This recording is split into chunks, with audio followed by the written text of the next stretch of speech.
Сәлеметсіздер ме, құрметті әріптестер?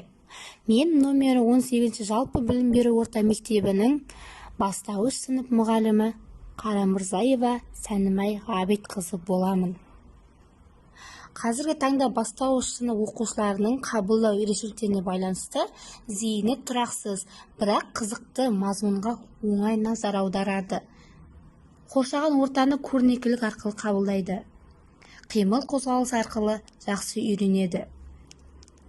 Оқу ерекшеліктеріне байланысты біріншіден қайталау жақсы меңгереді.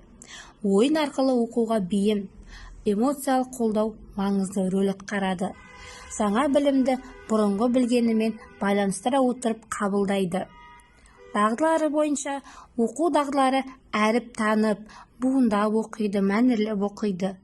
Жазу дағдылары бойынша дұрыс әріп салып жазады, сөйлем құрайды.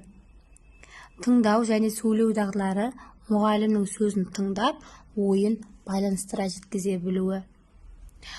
Ойлау дағдылары салыстырады, топтастырады, қорытынды шығарады.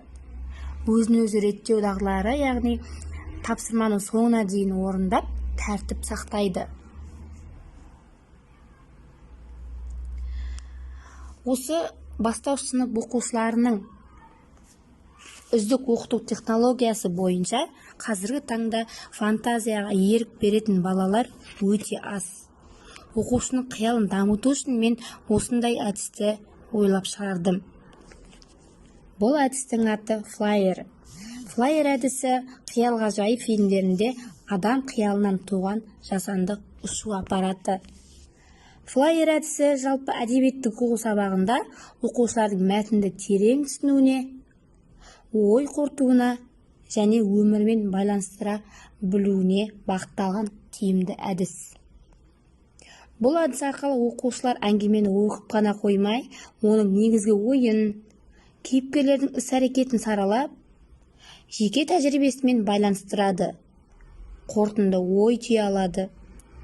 Жоғары сыныпта әдебиет пәніндегі шығарманы композициялық талдау жасайды.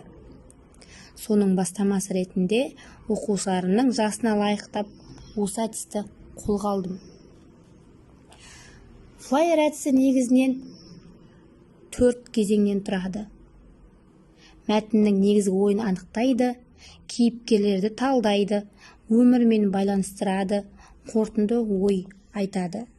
Флайер әдісі 4 негізгі кезеңнен тұрады.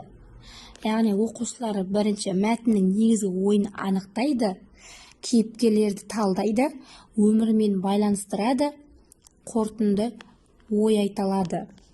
Оқушылар бұл кезеңдер арқылы шығарманы жан-жақты талдап, сыни тұрғыдан ойланады.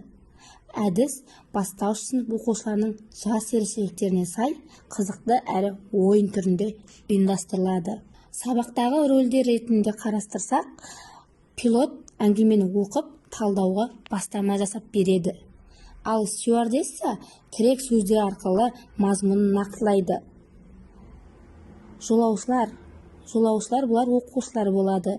Ұжымда пікірлесіп, өз ойларын ортаға салады.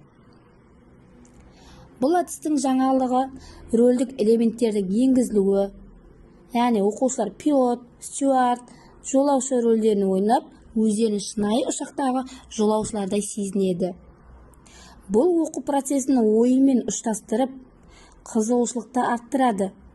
Оқушының белсенділігі артады. Оқушылар тек тыңдаушы емес, мәтінді талдауға, ой бөлісуге белсенді қатысады. Мәтінді өмірмен байланыстыру мүмкіндігі оқушы оқығанын өзінің өмірлік тәжірибесімен салыстыра отырып, тәрбиелік мәнін терең түсінеді.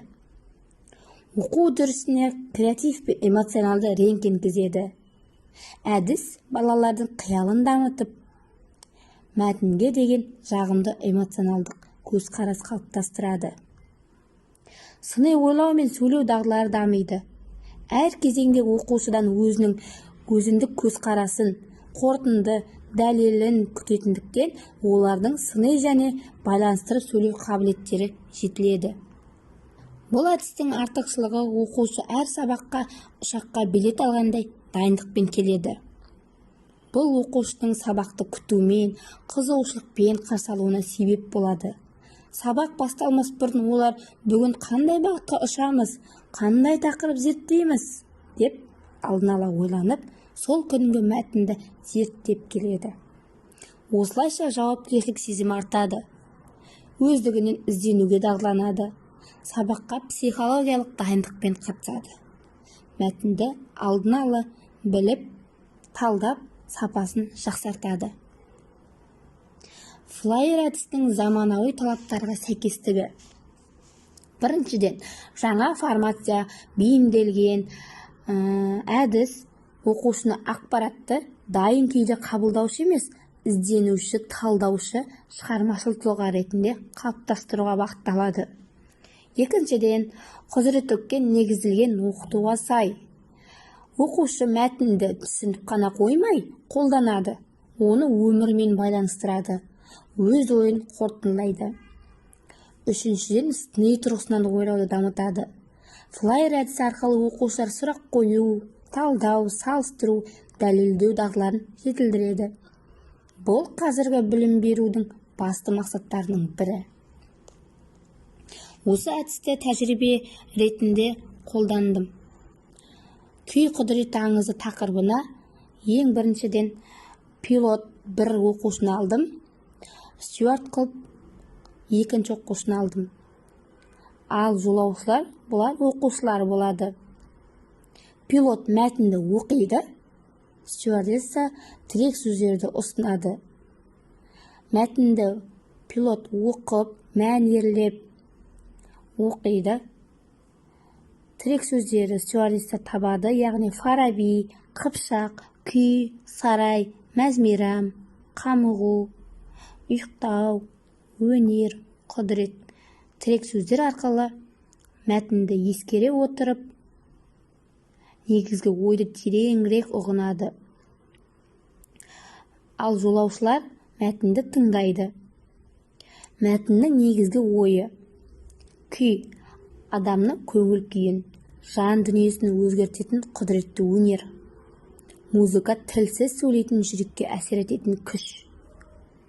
Оқушылар осы мәтіннен негізгі ойын анықтап, бір-бірімен пікір алмасады. Кейіпкерлер арқылы Фараби, данышпан, күйі арқылы адамдардың көңілін билеген ғұлама. Сарай адамдары күйге әсерленіп, күлген, жылаған, ұйықтаған халық. Әмір, Фарабиді табалмаған билеуші. Кейіпкерлер арқылы осы мәтінді одан ары қарай түсінеді, өмірмен байланыстырады. Өмірмен байланыс: мен күй тыңдағанда көңілім көтеріліп кетеді деп бір оқушы пікірін білдірсе, енді бірі домбыра тартқан адамды көріп, мен де үйренгім келеді деген ойда болады. Енді бірі ән күй адамды тыныштандырады, қуаттандырады деген пікір қалыптасуы мүмкін. Ендігі кезекте менің ұсынысым: осы әдіс бойынша, яғни флайер әдісі оқу бағдарламасына енгізіліп қолданылса, оқу технологияларының жаңашалануына жас мамандардың үлесі болса, оқушылардың қызығушылығы мен дағдылары ескерілсе. Назарларыңызға рахмет. Зейінді оқушыларыңыз көп болсын.